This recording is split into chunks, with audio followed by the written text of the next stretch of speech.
thank you all. And to my son, Grayson, hey, I love you. He's supposed to be watching. I hope his mom has him in front of a computer or at least a cell phone. So he's 2.5, 3, and safe to say we're somewhat attached, and I've grown fond of the little guy, so I'm really happy that he has a chance to see his dad. Okay, so again, as I was saying before the live stream started, thank you all for being here. We really, truly appreciate it. How many people have been to All Things Open before? A good number of you. How many people are here for the first time?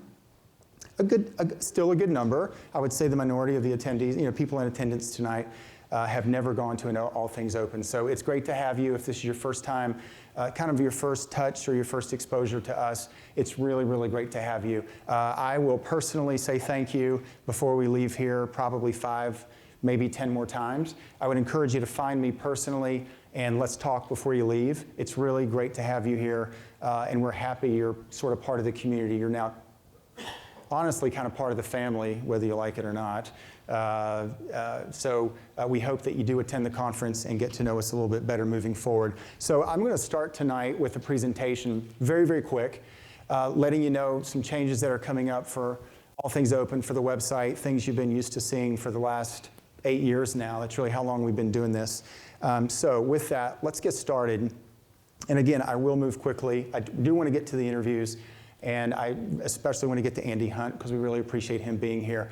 What we want to do tonight is just kind of give you an overview, let you know what's coming this year. We've got some new things planned. We hope that you'll check out some new platforms and you'll actually go through and review and engage with some of the new things that we have going. So with all that said, the takeaways, this take maybe 5 or 10 minutes. We do kind of just want to reiterate what we do. Most of you already know what we do, but also let you know who we are and just reemphasize why we do what we do. We think it's important. We think it bears repeating. And once you're fortunate enough to achieve a small community or any sort of platform at all, the question becomes, what are you going to do with it? So we're honestly trying to leverage it for good and trying to influence as many people in a good way as we possibly can. So, and I think explaining the why again and reiterating and repeating that goes a long way in doing that. So I am going to take just a minute to do that again. We're going to talk about some new platforms and new projects that we're working on and we're about to release, if you will, and then also how you can get involved as well, because that's really important. It's not just enough to learn about us or receive an email or see a tweet, but we want you to actually engage and take part and participate. That's extremely important. So the what? What do we do? You're here, so you know what we do. We host events, and we've hosted technology events for a long period of time. We're now hosting a few new platforms, and we'll host a number of platforms moving forward. So not only can you engage with us in person at live events, but you're soon going to be able to engage with us online in other ways as well. We've been doing this since 2008 under the name All Things Open. I've been doing this for probably 5 years prior to that. We've done it under a variety of names. We've hosted other events. It's all been open source, open tech, and the open web. Everything we do is focused on that space. We think that it's a gateway to opportunity. If you look around, it's where all the innovation, the creativity in the tech space is really coming from. We think wisdom of the crowds works, the collaborative model works, and to us it's extremely exciting, so that's why we happen to focus on that particular area. There are other reasons too, which I'll touch on in just a minute. We focus on technology, frameworks, programming languages. That's great. I love it. You like it. Most of you here, that's actually why you're here. But we also focus on processes. We happen to think it's extremely important that in addition to the technology, processes are really in some cases just as important, and maybe even in other instances even more important. So we focus on processes as well, and I'll describe what I'm talking about in just a second. And we also focus on established and also emerging technologies as well. So if you come to our events, you're going to get some information and some content about things that you already know about that have been around a while, but we're also going to hit on some newer things on the horizon. We feel like it's our responsibility to let you know sort of what's coming and also introduce you to some new speakers as well. Some of our speakers are established veterans, but honestly, a lot of them are people that are really doing something creative and new, and they're newer on the scene. Maybe they've only been in the industry for a year or two, 5 years, 8 years, et cetera, but we want to introduce them to you. We want them to be the superstars of tomorrow. We want them to be the keynote speakers 5 years from now. And if we can play some small role in that process, that makes us feel really, really good. So why do we do what we do? I don't want to get too cliche-ish here. And those of you that have heard me say this before, you know where I'm going with this already. But really there is kind of a rhyme and a reason There's an approach. There's a reason why we do what we do and the way that we do it. There's still no substitute for face-to-face. As remote communication has become easier, it's become more convenient. We still think, if anything, that has increased or heightened the importance of face-to-face communication. There simply is no substitute for getting to know someone in person. I can tell you that I always encourage anyone that asks me, yes, certainly a cold introductory email is fine, or someone making an introduction on your behalf via email or via a digital platform is great. But do whatever you can do to meet that person in person, face-to-face. Go to a conference, find out where they're speaking, ask for a meeting, ask for coffee. There's just no substitute, and I can't overemphasize that. In person and at conferences, it's where decisions and deals are made. Things get done in person. Things get done in events. That's what's really going on in many cases, whether kind of on the surface, ostensibly speaking, you realize it or not. Introductions are made, new technologies introduced, and it's discussed, and it's talked about, et cetera. And then this is where education happens as well. So we're big believers in conferences and events and meetups just like this, and in-person events, because that's where things happen. We view live events as gateways.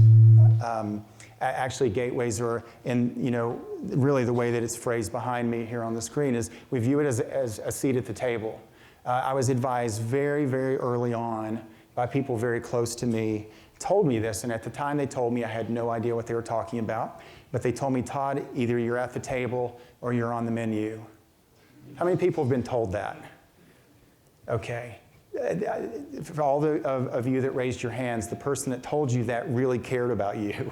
They were telling you that to tell you the way the world works. You're either at the table or you're generally on the menu. It doesn't mean people are out to devour you or to destroy you. That's not what I'm saying.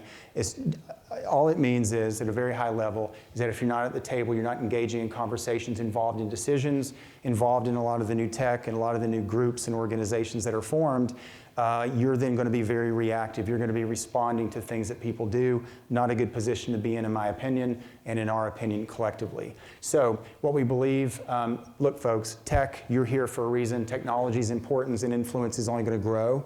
It's amazing the changes that I've seen over the last 20 years since I've been in the industry.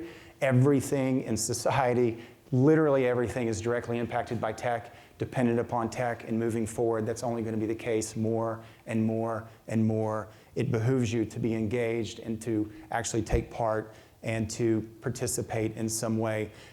With that comes great promise. I think technology can make society better, for sure, but I believe, and we believe collectively, that with it also comes great risk. That is the topic for an entire talk. What is the risk of technology becoming more influential in society in general? I think there are a lot of risks, and I think those are very real. So you need to be aware of that as well. But we do need to get everyone involved. If technology is impacting everyone, and if everyone's consuming technology, we want everyone to be aware of it, to be involved in it, to participate, and again, to have that seat at the table. We think it's vital. So access really does matter. It segues nicely into access. We really, truly try to make everything we do accessible. We want you to be able to attend our events. We always find a way. For those of you watching or for those of you here, if you ever want to attend one of our events and you cannot make it happen for whatever reason, financially or otherwise, please let us know. We'll work with you to make arrangements to make sure you get access to what we do. We think it's extremely important that you're at the table and you're participating. Inclusion matters. Once someone has overcome a barrier to entry, then making people feel welcome, it matters. You're never going to get the best from someone. You're never going to get their great ideas if they don't feel welcome. We honestly try to make that the case at everything that we do. We always have from the very beginning. Not always done a perfect job or the best job, but we've done the best job that we can, and we'd like to think that we're getting better. Inclusion really matters, and it's extremely, extremely important. And finally, kindness and respect matter. If I could show you, in past talks, I always end with pictures from the house in which I was raised, and my mom doesn't even know I do this, but they're images when I go back to my parents' house to this day. My mom has signs around our house as a reminder that kindness and respect matters. And there are varieties, maybe 3 or 4 of them, but it's seemingly around every bend you see one. And I have really come to appreciate that. When I was very, very young, I was like, golly, okay, tell me again, tell me again. Again? Are you kidding me? However, now, 20 years, 30 years down the road, I'm extremely thankful for that. It matters, folks. You all know that, I know, but it does bear repeating. In result of providing some access and focusing on inclusion and really focusing on open source, which we view as a gateway, and live events and getting you in, we think is a really better technology. The more people that are involved and contribute and collaborate and participate, I believe technology, the quality of technology increases and enhanced. We all benefit from better technology. You get more people participating, which is extremely important to us. Again, it bears repeating. And then a better society in general. So we think society's better off when people feel welcome, they feel included, and everybody's participating and engaged. I don't think that's always been the case. I think we're getting better, and I think we're going to continue to get better as well. So I look forward to doing everything we can in a very small way to make that happen. We are a certified B Corp, for those of you that did not know that. We achieved that certification in 2018, almost 2 years ago. It took a long time to achieve the certification. It took us about a year to a year and a half of effort. We did not know and were not aware of some of the data that would be required on the front end that we would have to present and have verified in order to achieve the certification. So because we weren't collecting the right data to begin with, we had to go back through another cycle of events and another year of what we do and gather the data and then present it for verification, et cetera. If anyone here wants to learn more about getting to becoming a certified B Corp, if you would find me, I'd be happy to give you some information, make some connections for you. There's actually a local B Corp organization meetup, I believe, that meets here in the Triangle, so maybe we can make a connection for you as well. It's a good thing. All it says is that you believe that there's maybe a better way of doing business than simply focusing on the bottom line. Nothing wrong with focusing on the bottom line. Everyone has to eat. Everyone has bills to pay. That's part of life. That's normal. However, there is a better way, and by focusing on maybe a few other things as well as you're attempting to make a living and deliver value that someone is willing to exchange currency for. With all that said, all things open, let's get to a few of the changes. So for the last 7 to 8 years, everybody that has attended the conference, I know you visited the website, because you had to register, and you had to be registered before you came on site and visited with us every October. So the website is changing. I do want to let you know that. So if you haven't checked it out yet, I would encourage you to do that. The last 7 to 8 years, it's only focused on the conference. It's only been the conference. You've come there maybe August, September, June, November, October, et cetera, leading up to the event to register to get more information. From this point forward, it's going to include more information. It's going to change just a little bit. And I'm going to walk over here. I'm going to show you how. You're already looking at a screenshot, but so give me just a minute. So this is just what the new site will look like. This will take on many, many different iterations. If you know anything about us, we like to change things up. Everything from floating astros to multiple variations of floating astros and animations. We like to have fun. I think technology should be fun. And when you come to the website, you should have a good time, and it should pique your interest, and you should be thinking about how do they do that, or what technology was used, or how does Astro float in 3 different variations on a mobile device. We get a lot of questions about stuff like that. So this site now becomes really more of a landing page. It becomes more of an all things open universe, sort of letting people know everything that we do. For so long, we've been doing a lot of other stuff, other events and other things. But if you go to the website up to this point, you would only think of us or know us as a conference organization putting on 1 conference a year. Nothing wrong with that. We're grateful that you know us at all. But moving forward, we would like to let people know that are new to us and sort of coming to us for the first time that we in fact do much more than that. So that's what this site will become. So again, not a huge deal, but it does represent a change. So we wanted to let people know that from this point on, when you go to the site, you're not only going to learn about All Things Open, the conference, but you're going to learn more about what we do and some of the other platforms and some of the other things that we're launching. So just be aware. You can see the Spacewalk event here. We like the space theme. You'll always see us do that. I was kind of obsessed with space when I was little, and my son, 3 years old, obsessed with the moon and the planets. He's following in my footsteps. I liked science fiction. I liked space. That has certainly impacted our decisions in which direction we go with themes and design and animation, et cetera. So it'll always be kind of a space.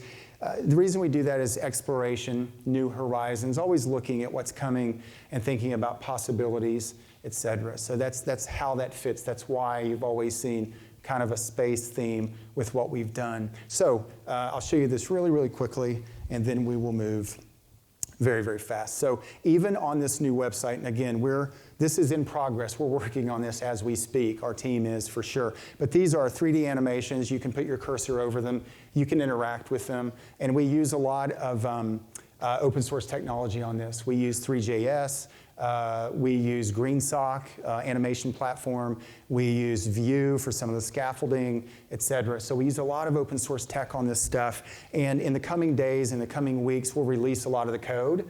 And we'll also release some blog posts, and we'll tell you exactly how we did it. And then we'll engage with you if you're interested as to how you might be able to do some of this yourself as well. So we think it's kind of neat. Again, we like to keep it fun and interactive, and I don't know, playful is an overused term.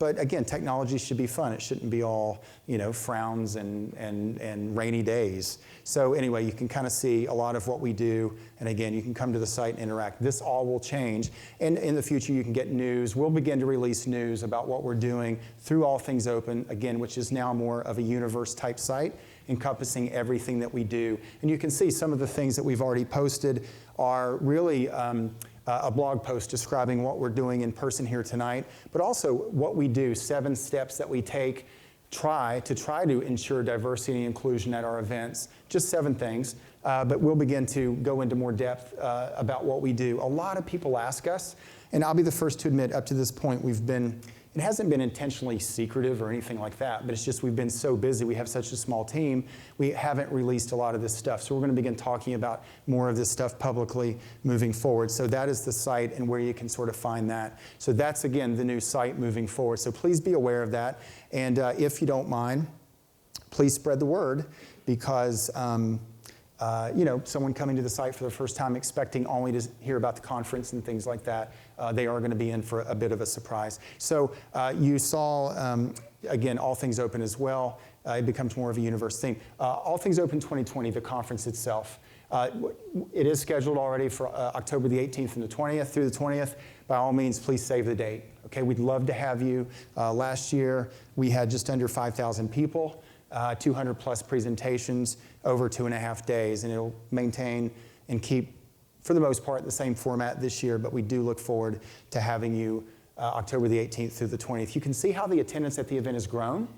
We tried to chart this out, and we started the event in 2013, and we hope to keep that upward trajectory moving forward and continuing. We'd like to at least host 5,000 people this year, and we hope all of you that have been at the event, we really hope that you've enjoyed it and had a good time, and by all means, please help us spread the word.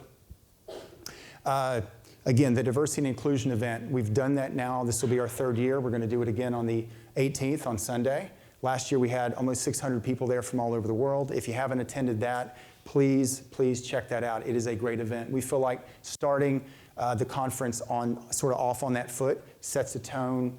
It establishes the narrative, if you will, that inclusion and diversity matter, making people feel welcome. It actually matters, so much so that we're willing to sort of put our money where our mouth is, so to speak, and do a separate event, which is an unbelievable event. It's been really, really good. And all of you that have attended, I hope you've had a good time. If you have any input on how we can improve the event, by all means, please let us know.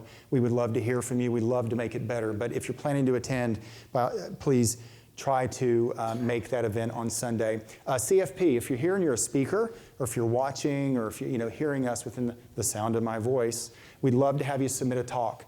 In 2019, we received about 1,000 talks, about 1,000 responses to the CFP. We featured 250 speakers. So, it's not it's not. Well, we turned down more talks than we accepted, obviously, but we try to change it up every year, and we're always looking for a variety of talks. So please, whatever you do, don't think, well, I've only been in the industry 3 years, what do I have to offer? Please don't think that at all. We feature introductory level talks all the time, and sometimes those are the best talks that we feature, and then garner the most positive feedback. So please don't feel that way at all. Don't hesitate to submit a talk. Something new this year. How many people here have heard of the Community Leadership Summit? CLS for short. This is an event that John O'Bacon started. John O. emceed the event last year, CLS. It's always been on the West Coast. For the first time ever in 2020, it's going to be on the East Coast, and it's going to precede All Things Open on Saturday and Sunday. It's about open source community.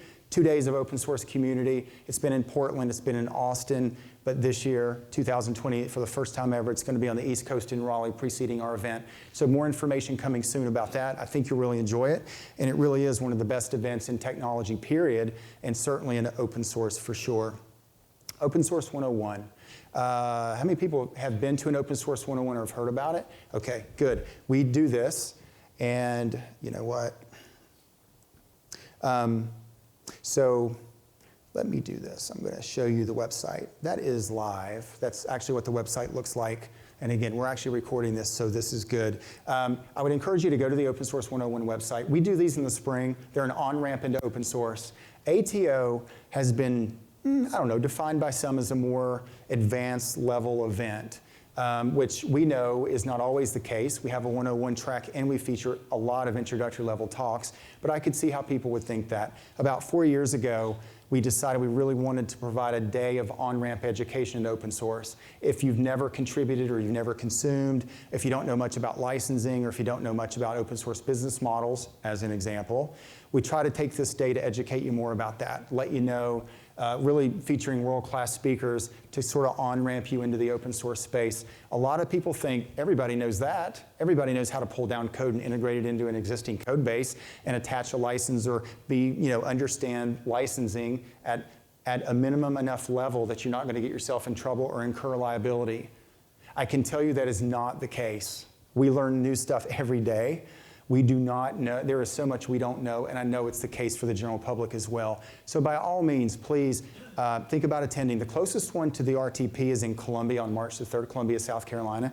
And for the first time ever, we'll do Austin, Texas as well. So we'll be in Columbia and Austin this spring. If you know anybody in Austin or in Texas, please tell them about it. And let them know about it. And then if you're here in the Triangle and you want to take a 3-hour drive, by all means, please do that. But you can see Columbia, you can see Austin here.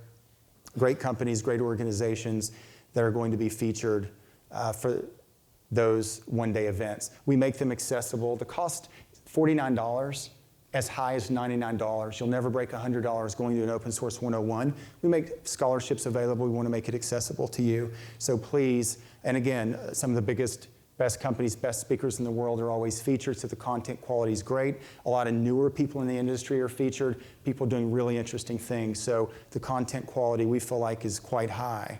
Let's do this. Let's go, again, moving quickly again.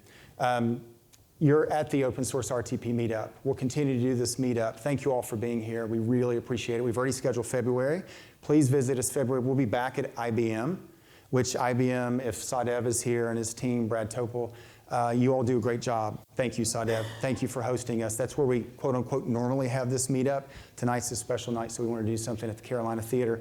But IBM, great partners. In addition to Mattermost and Avon, 2 of our other sponsors, they really, together and collectively, make all of this possible. But by all means, please try to attend meetups moving forward as well. We would love to have you. The Open Source South Carolina, we also host a meetup, more than 1,000 people. If you know anybody in South Carolina or Georgia that would like to come over and join us, by all means, please tell them about it as well. So let's see, with all that said, let's move to open source jobs. This is new. How many people here have heard me talk about open source jobs? A few people, so apologies to you for reiterating or repeating what we've done. This is in beta, but this is new, and I would love to get your participation. We have found that the majority of people that sponsor our events come to us because they are recruiting talent. This will come as news to no one here in person or listening or watching. Recruiting talent is a major challenge. In some cases, it's an obstacle to growth and expansion. It's a big deal. Finding quality people is a big deal. And what we do at a lot of our events is help to put people together, connect people with skills and experience entities, organizations that need them. And all we're doing here is just taking that, and we're trying to do that for the other 350 days of the year that we're not hosting events. So please check out Open Source Jobs. If you go there now, you'll see jobs posted by companies like Automatic, the company sort of behind WordPress, Amazon, et cetera, et cetera. So if you want to post a job, please post a job on there if you're looking for help. And if you're in the market or if you're looking for a job, by all means, please go to the site and check out what's available. The site itself, this does bear stating. The site itself is different in that we really try to focus on not just the technology, but on the process as well. This gets back to what I said before. Folks, in open source, process matters. How many of you at your place of business now, if you're a startup or if you're a student, or if you're just getting into the industry and you're at a code school, or if you've been in the industry for 20 years, how many people here have a GitHub account? How many people pull code down? How many people contribute code? How many people here would consider yourself well-versed and knowledgeable in the area of open source licensing? Yeah. Yeah, that's what I thought. So everyone watching, only a few hands went up. Yet open source licensing, kind of a big deal. Kind of a big deal. How many people here work in an environment with a governance policy? A policy in place that kind of establishes parameters as to how open source can be used in your workplace, et cetera. How many people here have one of those in place? Okay, a few of you, good. So that means the majority of you do not. How many people here have never even heard of it? I know a lot more haven't heard of it, and you're not raising your hands. That's totally okay. I got to tell you, these are the things, this is what I mean by process. This is what I mean. In the open source space, in the modern IT technology environment where open source is used and utilized, these things are relevant, they're pertinent, and they're extremely important. So that is what this site highlights as well. The fact that open source job means not just the technology, a programming language or a platform or a database, et cetera, but it also means process knowledge and experience as well. So that's what's highlighted on this site. And trust me when I tell you that companies that are posting jobs, they understand that. If you talk to a hiring manager and you ask them during the interview process, do you ask just about technology, or do you ask questions like the ones that I just posed to you? Well, I will tell you, some hiring managers do not, and it's because they are not aware of what I just stated, so they don't ask about it. However, I can tell you that once you get the job, or once you proceed and elevate, get to a different phase of the interview process, you will be asked about that. And if you can come back and you can respond or you can point out that you do have open source process experience, that you do have a basic understanding of licensing and governance policies and protocols, et cetera, you will jump off the page and your marketability will go up. We've talked to enough hiring managers to know that this is a fact. A lot of them don't ask about it. A lot of recruiters that you talk to, nothing about recruiters. I don't mean anything negative at all, but I doubt very many are asking about open source process knowledge and expertise. We're trying to highlight that because we feel like, in our experience, it's extremely important. So, open source jobs, open source score, all that process stuff I just said, all that stuff that I just referenced, we attempt to quantify this. How many people here have taken the survey? Cool, a few of you have. Thank you very much. We really appreciate that. If you haven't, go to opensourcescore.com and take a very quick survey for us. What we're trying to do with this, it's straight out, it is an educational tool and an educational platform. We want you to take a survey. We want to quantify your knowledge when it comes to open source process, expertise, knowledge, et cetera, on things like I just identified. Understanding of licenses, attending open source events, contributing code, open sourcing an internal tool or technology. How many people here have actually open sourced something? Okay, a few of you. I can tell you that if there are best practices, there are right ways to do that. If you're working at a company now and you want to recruit better talent or more talent and you're having a tough time, a lot of companies, what they're doing is they're open sourcing cool things that you're already doing internally. Well, if someone goes to the boss or the person in charge or decisions are made collectively, and you say, I have a great idea in the context of talent recruitment and talent retention. We use this really great tool that helps us out wonderfully. It's very beneficial internally. Let's open source that to let everyone on the outside know what cool things they could work on if they came to work here. I can tell you that a long pause is going to follow because people are going to look at each other like, boy, that sure sounds good. Well, how do we do that? What do we do?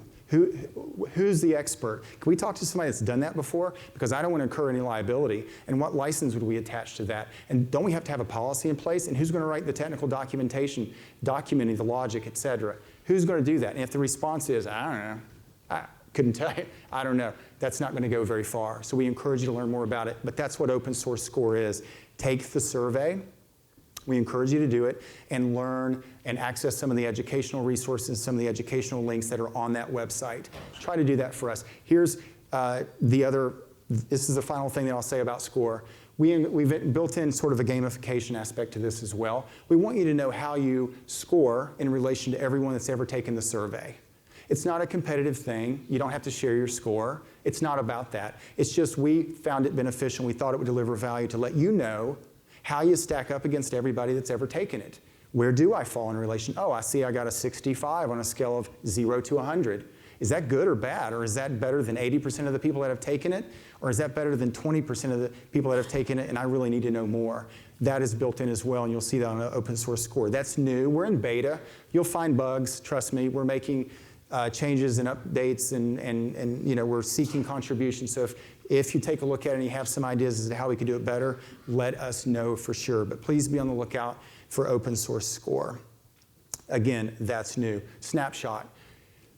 I've been on the ground in the open source space for 13 years, and I can tell you common feedback that I get. Todd, how do I stay educated? There are so many sources of information. Who has time? I don't have time to, you can set up an RSS feed, you can set up a Google feed, et cetera. You can do all that. I got it. However, with Snapshot, with the newsletter that we'll begin sending out every month, as much as we review this stuff and stay on top of educational resources and white papers and articles and books and new videos and new talks, we are moving forward going to try to put those all in one place for you and kind of boil those down to what we feel like is pretty important to save you time. I hear this everywhere I go. Everyone is like, I'd love to do it. Who in the world has time? I don't have time to access and read 47 sites, 47 sources of information on a consistent basis. We're just going to try to save you some time with Snapshot. So that's actually coming soon as well. So be on the lookout for that. That'll be in your inbox if you want it. And if you would like to sign up for it, we would encourage you to do that as well. That's a lot of stuff. I apologize for taking so long. I appreciate your patience in some. Look, folks, those of you that have known me and known our team for a long time, you know this. We exist to create opportunity. Everything that we've done for the last 8 years under the ATO banner, honestly, has been testing a hypothesis and a theory. Can we do better ourselves? Can we survive and pay bills while helping other people? A surprising number of people do not believe that. A surprising number of people think, look, go for it, help yourself first. You can't take care of anyone else until you help yourself first. To a degree, that's true. There's a lot of truth into that. But again, this has been an 8-year test of the belief that no, those two things can work together. So that's what we've always been about, and that's what we'll be about moving forward.